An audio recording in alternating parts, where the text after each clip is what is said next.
বিরাট ঝড় আসছে, মিলন হবে কতদিনেতে। ধারাবাহিকে আসছে নতুন মোড়। গোড়ার পাত্রে খুঁজতেই স্বয়ম্বর সভার আয়োজন এলার। এরই মাঝে এন্ট্রি নিচ্ছে নতুন চরিত্র।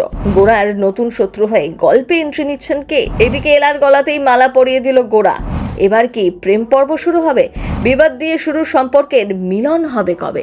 অল্প দিনেই জমে উঠেছে মিলন হবে কতদিনে। এবার নতুনভাবে ম্যাজিক দেখাচ্ছে খড়িঋদ্ধি ওরফে সোলাঙ্কিরা এবং গৌরব চট্টোপাধ্যায় জুটি। নজর কাটছে তাদের অনস্ক্রিন রসায়ন। বিবাদ দিয়ে শুরু হলেও মিলন হবে কতদিনে ধারাবাহিকের গল্পে আসছে নতুন মোড়। কোন খাতে এবার বইবে দুজনের জীবন? শুধু তাই নয়, সিরিয়ালে এবার এন্ট্রি নিতে চলেছে নতুন ভিলেন। এলা গোড়ার জীবন সে কি এলোমেলো করে দেবে? ধারাবাহিকে সেন জেমস অ্যান্ড জুয়েলার্স ও ব্যানার্জি জেমস অ্যান্ড জুয়েলার্স একে অপরের প্রতিদ্বন্দ্বী।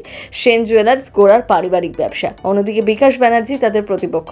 এই চরিত্রে এবার গল্পে এন্ট্রি নিতে দেখা যাবে অভিনেতা নীলাঞ্জন দত্তকে। এবার গোড়ার শত্রুর সংখ্যা যে আরও বাড়তে চলেছে তা তো বোঝাই যাচ্ছে। এই নতুন চরিত্র গোড়াদের পরিবারে কোন বিপদ ডেকে আনবে সেটাই দেখার। জানা যাচ্ছে ইতিমধ্যেই শুটিং শুরু হচ্ছে।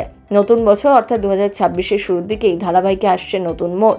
এরই মধ্যে গোড়া এবং এলার জীবনেও এলো নতুন মোড়।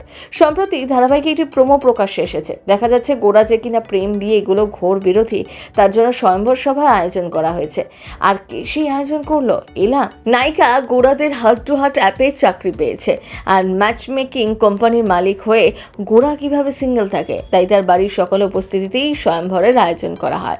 মঞ্চে উপস্থিত থাকে একাধিক সুন্দরী। তারপরে দেখা যায় এলা গোড়ার স্বয়ম্বরের ঘোষণা করতেই ফর্মাল পোশাকে সেখানে এন্ট্রি নেয় নায়ক। বিয়ে বিরোধী পাত্রকে বিয়ে দিতে চাইলে যে মাসুল গুনতেই হবে, এলা আর কি করে বাঁচায়? তাকে জব্দ করতেই ফোন দিয়ে আটে নায়ক। এলা গোড়ার মাথায় সোলার মুকুট পরাতেই সে সোজা মালা নিয়ে এবার এলার গলায় পরিয়ে দেয়, জানায় এলাকেই বিয়ে করতে চায় সে। এবার কি ঘটবে? সত্যি কি তাদের দুজনের বিয়ে হবে? সেই উত্তর তো মিলবে ধারাবাহিকের আগামী পর্বে। এলা গোড়ার বিয়ের এই বিশেষ পর্বটি 2রা থেকে 4 জানুয়ারি দেখানো হবে। গাছড়া ধারাবাহিকের পর দীর্ঘ সময় ছোট পর্দা থেকে দূরে ছিলেন সোলাঙ্কি রায়। মূলত সিনেমা সিরিজে কাজ করছিলেন। এত বছর পর তিনি তার গাছড়া ধারাবাহিকে নায়কের সাথে জুটি বেঁধে এই টিভিতে ফিরলেন। অন্যদিকে গৌরব চট্টোপাধ্যায়ের মাঝে তেঁতুল পাতা বলে একটি ধারাবাহিকে কাজ করছিলেন। তবে গাছড়া ধারাবাহিকের পর তাদের এই খড়িঋদ্ধি জুটি জনপ্রিয় হয়। তখন থেকেই দর্শক তাদের জুটিকে পুনরায় ছোট পর্দায় ফেরানোর আবেদন জানিয়েছিলেন। অবশেষে সেটা 2025 সালের শেষ দিকে বাস্তবায়িত হয়। আপনার কেমন লাগে এই সিরিয়াল? কমেন্ট করে লিখে জানাতে ভুলবেন না। খড়িঋদ্ধি জুটি মনে পড়ছে আপনার? সিনে চক্কর ব্যুরো।